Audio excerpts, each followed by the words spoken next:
One of these engines looked almost untouched after 100,000 miles. One showed the kind of layered wear that surprises owners who thought they were doing everything right. And the oldest engine in this test, the one every person in the shop expected to struggle, delivered a result that made us stop and rethink what winning actually means. I'm RJ. 20 years working on Fords, we pulled 3 of the most iconic Mustang engines, ran them through compression testing, leak down checks, and oil analysis before the teardown, and then we opened them up. The results weren't what anyone predicted. Let's get into it. The 2.3 EcoBoost entered the Mustang lineup in 2015 as a turbocharged, direct-injected 4-cylinder with output that varied by model year and trim, ranging from around 310 to 330 horsepower depending on the version. When Ford announced it would power the Mustang, the reaction was immediate. Mustang purists weren't convinced a turbocharged 4-cylinder belonged in an American muscle car. What changed some minds was the performance numbers. The 2.3 found its audience. Buyers who wanted Mustang looks and handling without the fuel bill of a V8. The compression and leak down numbers before teardown were within acceptable range. Normal operation on the surface. Nothing that suggested what we were about to find. The intake valves. The 2.3 uses direct injection. Fuel sprays directly into the combustion chamber and never contacts the intake valves. Without fuel washing the valve faces on every intake stroke, oil vapor from the PCV system coats the back of the valves with every heat cycle.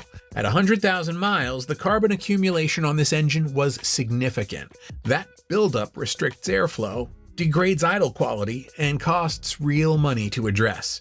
Walnut media blasting at a shop runs about $300 to $600 depending on the engine and labor rate. I've seen 2.3 EcoBoost Mustangs come in at 80,000 miles with owners complaining the engine felt flat. No codes, nothing obvious. When we scope the intake valves, the deposits tell the story. The engine isn't failing, it's suffocating. Clean the valves and the throttle response comes back immediately. The owner drives away thinking the car is fixed. What actually happened is the car was dirty. The turbocharger. This is where things got interesting on the bench. The turbo didn't fail, but it was the first component on the entire bench that looked like it had spent 100,000 miles fighting for its life. Bearing wear consistent with thermal cycles a Mustang driving pattern imposes. An owner who uses the boost regularly, which is most of them, because that's what the car is for, runs the turbo harder and hotter than a commuter vehicle with the same engine. Every hard pull at a stoplight. Every on-ramp merge at full throttle. Every canyon run. The turbo feels all of it. At 100,000 miles of Mustang driving, that adds up. The cam phasers showed wear consistent with elevated oil temperatures. Measurable. A technician would flag them for monitoring at the next service interval. Not a crisis, a countdown. In this teardown, the 2.3 EcoBoost showed the most maintenance-sensitive wear picture of the 3 engines. The complexity that makes the power possible also creates maintenance touchpoints that don't exist on simpler designs.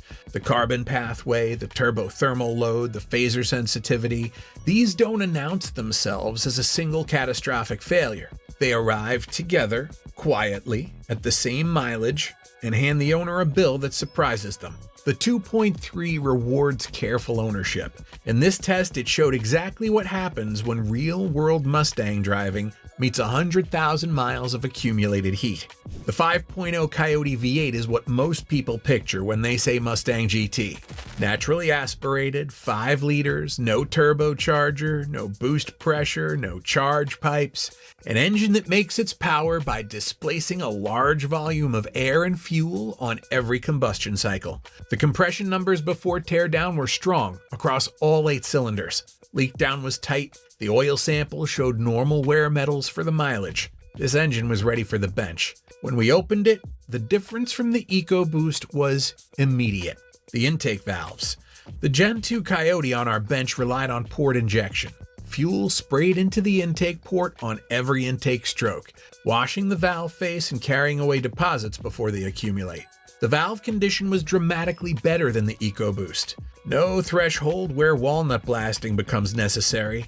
No restriction building in the ports. Port injection is older technology than direct injection. At this mileage, that older technology is the difference between a clean valve and a shop appointment. Later Coyote revisions added changes to fuel delivery and valve train behavior, but the core advantage here is the same across generations, avoiding the intake valve carbon problem that comes with a pure direct injection layout. The cylinder condition was strong, ring seal consistent across all 8, the VCT system, variable cam timing, showed some normal wear at this mileage, which belongs in any honest assessment. Fewer carbon-related complications and no turbocharger, but still normal wear items like any modern V8. What it doesn't have is the layered complexity of a direct injection turbocharged engine accumulating multiple maintenance needs at the same mileage. The naturally aspirated architecture spent 100,000 miles making power without building pressure. No turbo bearings absorbing heat soak after every hard run. No carbon pathway on the intake valves. A simpler wear picture than the EcoBoost in almost every category that matters at this mileage. Standing at the bench, looking at the Coyote results after the EcoBoost teardown, the outcome felt obvious. This was a strong engine that had aged well, the kind of result that matches the Coyote's reputation. Everyone in the room was comfortable calling it. The Coyote had taken the lead. The margin looked comfortable. Then, we opened the 4.6.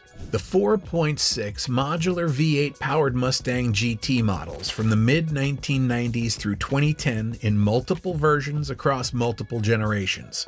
The SN95, the new Edge, the S197, 18 years and millions of miles. An engine that most of the Mustang community knows personally, whether they owned one, worked on one, or watched one pull away from them at a stoplight. Everyone in the shop assumed it would be the most worn of the three.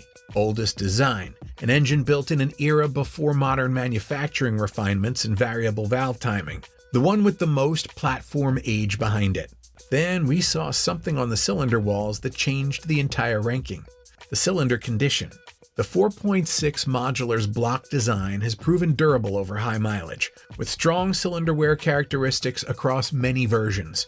At 100,000 miles, what we found was less measurable wear in this comparison than either of the other two engines on the bench.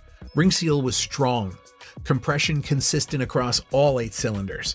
The engine had been running cleanly and sealing well for its entire service life. This wasn't what anyone expected.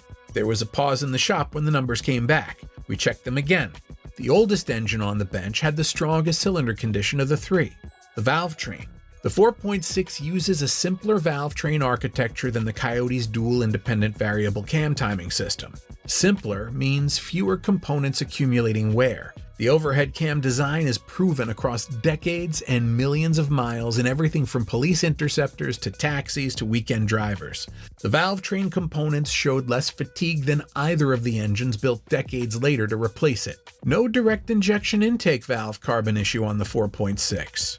Fuel is delivered upstream of the intake valves, washing the faces on every intake stroke. After 100,000 miles, the intake valves were clean. No walnut blast required, no restriction building on the ports. What the 4.6 doesn't have tells as much of the story as what it does have. No turbocharger introducing heat soak variables. No direct injection carbon pathway. No complex, electronically controlled cam phaser system accumulating wear at multiple points simultaneously. The architecture is simpler than either of the engines that replaced it, and in this teardown, simpler produced less accumulated wear. It makes less power than the Coyote. It's less fuel efficient. It doesn't have the high revving character that makes the Coyote genuinely exciting to drive. What it has is decades of parts availability, widespread machine shop familiarity, and rebuild economics that work in the owner's favor when the time eventually comes. I've worked on high mileage 4.6 Mustangs that were still pulling hard past 150,000 miles on the original bottom end. Not because the owners were lucky, because the engine was built with margins that modern complexity sometimes trades away in pursuit of power and efficiency numbers. The oldest engine on the bench wasn't supposed to win anything, yet it walked away with the cleanest internals in the entire test. If you want the maintenance intervals and inspection checkpoints that separate 100,000-mile Mustangs from the ones that cost their owners a fortune, the Ford Longevity Blueprint is linked below. 3 engines. 3 different eras of Mustang engineering. One result that was harder to call than anyone expected going in. The 2.3 EcoBoost showed the most maintenance-sensitive wear picture in this test. Direct injection carbon, turbo bearing condition, cam phaser wear. Not catastrophic in isolation, but arriving together at the same mileage in a way that creates a real and compounding maintenance cost. The 2.3 is a capable engine that belongs in the Mustang. It's also an engine that rewards disciplined ownership more than either V8 alternative, and makes deferred maintenance more expensive faster. The 5.0 Coyote is an outstanding engine. Clean intake valves, strong cylinder condition, a wear picture that matches its reputation for real-world durability. If performance and driving characteristics are the metrics, if what you want is the best Mustang engine at 100,000 miles that's still exciting to drive, the Coyote wins this test. It's not close. The 4.6 Modular was the result nobody predicted. The oldest engine, the least powerful, the most skeptics going in, and the least wear on the bench. A simpler valve train than either modern engine.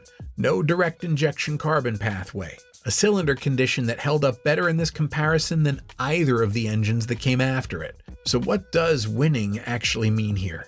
If winning means most powerful at 100,000 miles, the 5.0 Coyote wins. It's not close. If winning means least internal wear in this teardown, the 4.6 Modular wins. The data on the bench said so clearly. If winning means best value across the ownership period, factoring in the maintenance cost structure, the parts availability, and the rebuild economics, the 4.6 makes a stronger argument than its age should allow. The Mustang community has spent 10 years debating EcoBoost versus Coyote. This teardown adds a different question to that debate. The engine the Coyote replaced walked into this test and earned a result that changes how that conversation should go.